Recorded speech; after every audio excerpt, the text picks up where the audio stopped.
नमस्कार, प्रभा साक्षी news network और आप सभी का स्वागत है। केंद्रीय गृह मंत्री अमित शाह ने कहा है कि जम्मू कश्मीर में शांति है और यह शांति स्थायी होनी चाहिए तथा नरेंद्र मोदी के नेतृत्व वाली सरकार का लक्ष्य ऐसा जम्मू कश्मीर बनाना है जहां आतंकवाद के कारण किसी की जान नहीं जाए।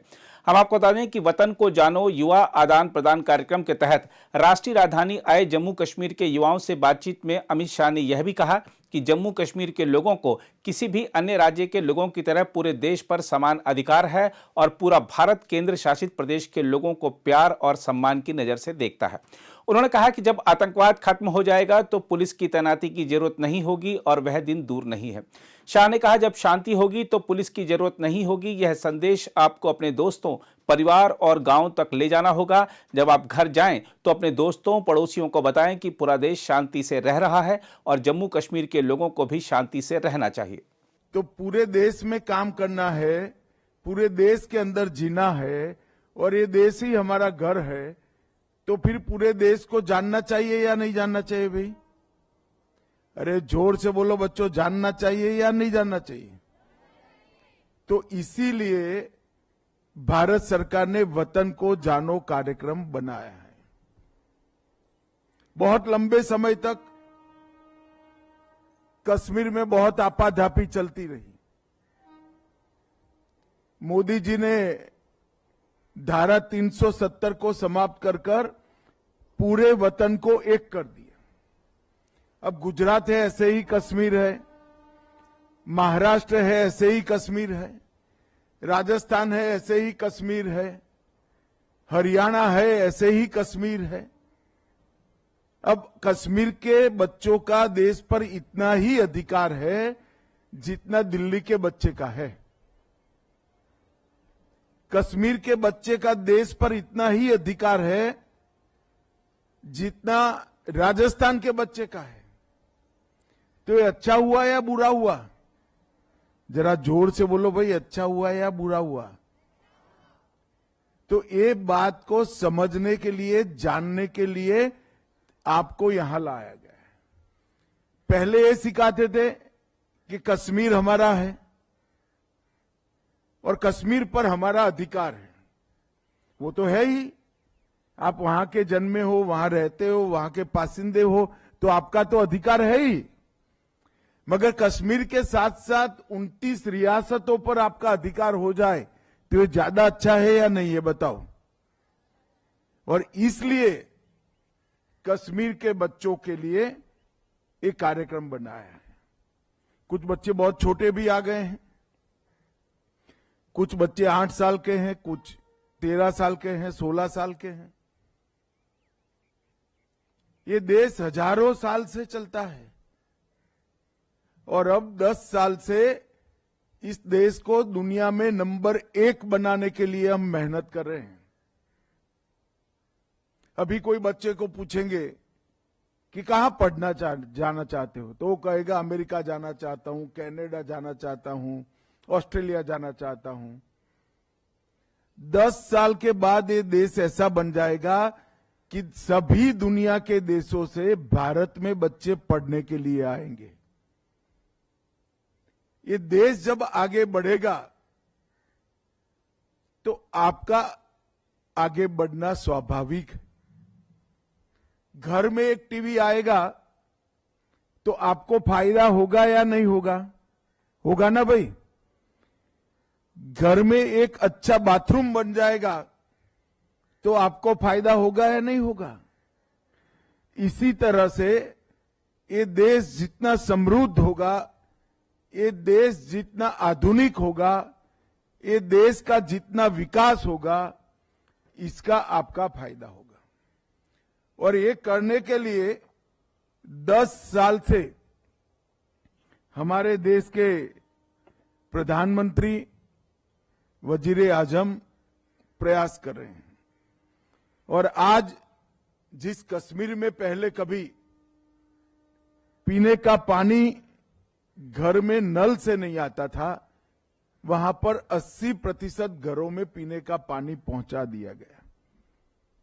मैं कुछ आपके टीचर कैसा सिखाते हैं इसके लिए आपको पूछना चाहता हूं। आप बताएंगे मुझे, जवाब कहेंगे? जिसको आता है वो कहेगा। दुनिया का सबसे ऊंचा रेलवे आर्च ब्रिज कहां पर बना है, भी मालूम है आपको?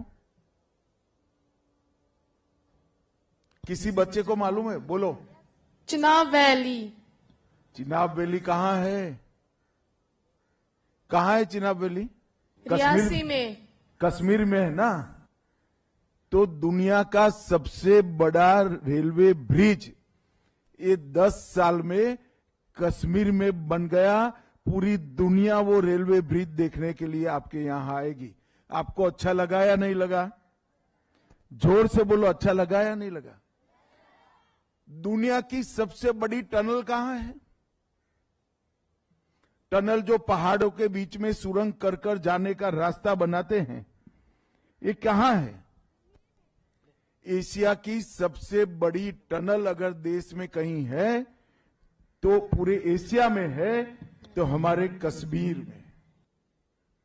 देश में एकमात्र केबल पर लटका हुआ ब्रिज कहीं पर बना है तो कहां बना है?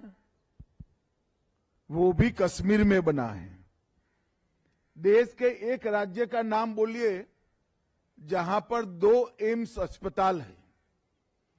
एम्स अस्पताल ऐसा अस्पताल है जिसमें हर मर्ज की दवाई होती है।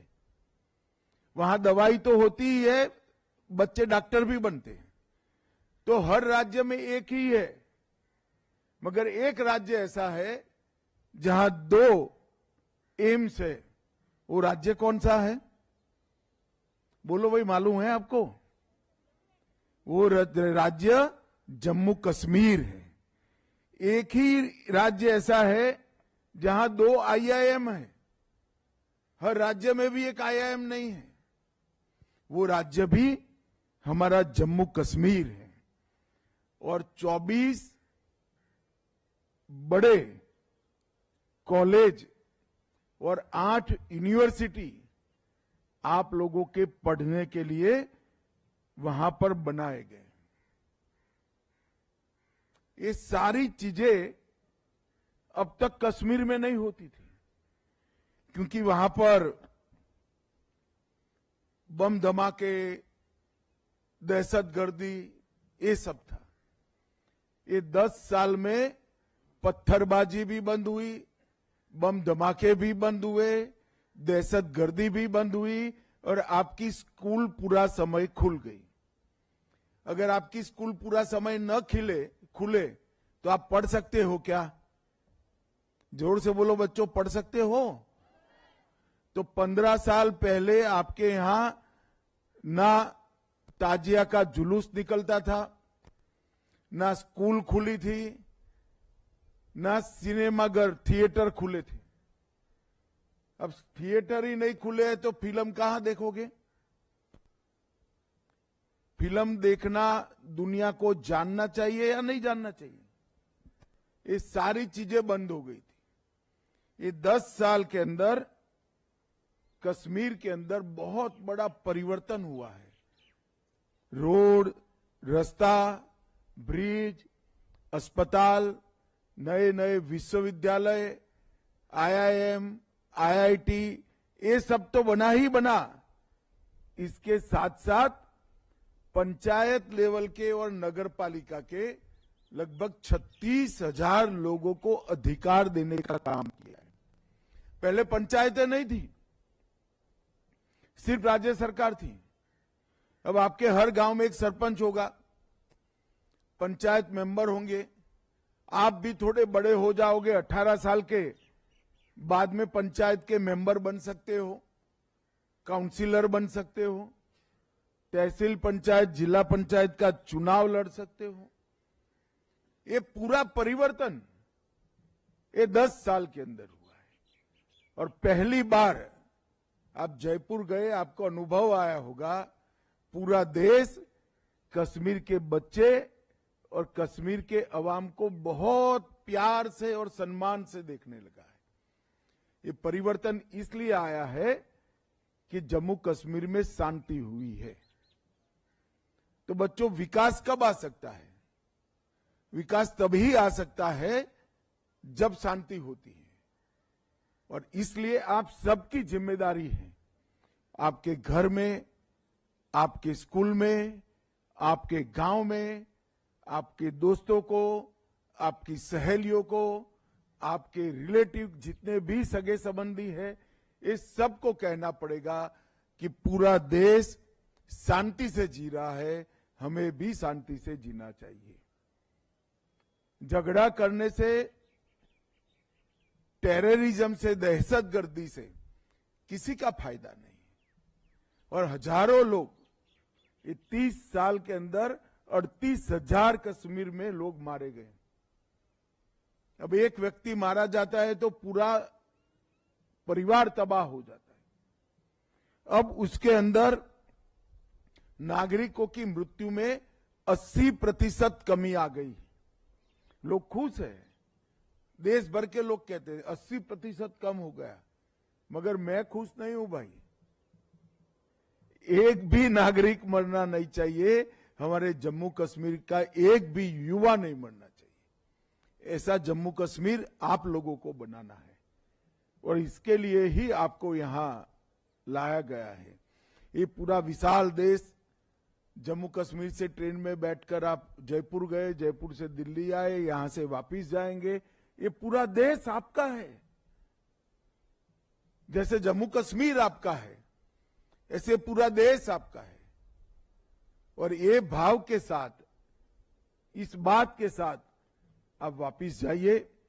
अमन ही सबसे महत्वपूर्ण चीज है, शांति ही सबसे महत्वपूर्ण चीज है। और मोदी जी के शासन में वहां शांति आई है। मोदी जी के शासन में वहां शिक्षा की व्यवस्था, एजुकेशन की व्यवस्था हुई। मोदी जी के शासन में वहां पर इंडस्ट्री आई है, जिसमें बड़े होकर आपको नौकरी मिलेगी। मोदी जी के शासन में वहां अस्पताल बने हैं, पीने के पानी की व्यवस्था हुई है। और वहीं पर इतने बड़े बड़े इंफ्रास्ट्रक्चर के, रेलवे के, एयरपोर्ट के, रोड के, बिजली पहुंचाने के, पानी पहुंचाने के ढेर सारे काम हुए हैं। और मैं मानता हूं कि बच्चों, कोई सरकार वहां शांति नहीं रख सकती, बच्चे ही रख सकते हैं। अगर जम्मू कश्मीर का हर बच्चा अपने माँ बाप और अपने मोहल्लों वालों को इतना समझा दे कि पूरा देश हमारा है, सबके साथ अमन से, शांति से रहना है, यहां से दहशतगर्दी को निकालना है, तो कोई पुलिस की जरूरत नहीं पड़ेगी, कोई सेना की जरूरत नहीं पड़ेगी। और मैं मानता हूं कि वो दिन अब दूर नहीं है, जब किसी के हाथ में हथियार ही नहीं होगा। जम्मू कश्मीर के किसी युवा के हाथ में हथियार नहीं होगा तो हथियार वाली सेना की भी जरूरत नहीं पड़ेगी। हर जगह सेना बॉर्डर पर होती है, आपके यहां पर भी बॉर्डर पर चली जाएगी। और ये स्थिति बच्चों ने बनानी है। तो बच्चों, यहां से वापिस आकर अपने माता पिता, अपने भाई बहन, अपने दोस्त, सगे संबंधी और अपने गांव में अमन के लिए बात करना है, शांति के लिए बात करना है, विकास के लिए बात करना है। और ये देश आप सभी का है, ये विश्वास पूरे जम्मू कश्मीर की जनता को दिलाना है। मेरी आप सभी को बहुत बहुत शुभकामनाएं हैं। कोई बच्चा अपना अभ्यास, अपना शिक्षा बीच में न छोड़े। मोदी जी ने देश में इतना डेवलपमेंट किया है, देश भर में मौके, अपॉर्चुनिटीज आपकी राह देख रही हैं और आप लोगों ने वो अपॉर्चुनिटी को हाथ में लेकर आगे बढ़ना चाहिए। जम्मू कश्मीर में शांति हो ही गई है, मगर इस शांति को हमेशा की शांति में परिवर्तित करना चाहिए। फिर से एक बार आप सभी दिल्ली आए, आपको मिलकर बहुत अच्छा लगा, बहुत आनंद आया और आपने भी देश को देखा है, देश को समझा है। मैं आशा करता हूं कि आने वाले दिनों में वैकेशन में घर में झगड़ा कर कर आपके माता पिता को लेकर देश के कोई न कोई एक राज्य में जरूर जाइए। पूरे देश को आप पहचानिए, पूरे देश को जानिए। आप सभी का बहुत बहुत धन्यवाद। भारत माता की जय। अगर आप भी लेना चाहते हैं देश दुनिया की तमाम जानकारी तो आज ही सब्सक्राइब करें हमारे चैनल को। साथ ही नीचे दिए बेल आइकन को जरूर दबाएं ताकि हर अपडेट आप तक पहुंच सके।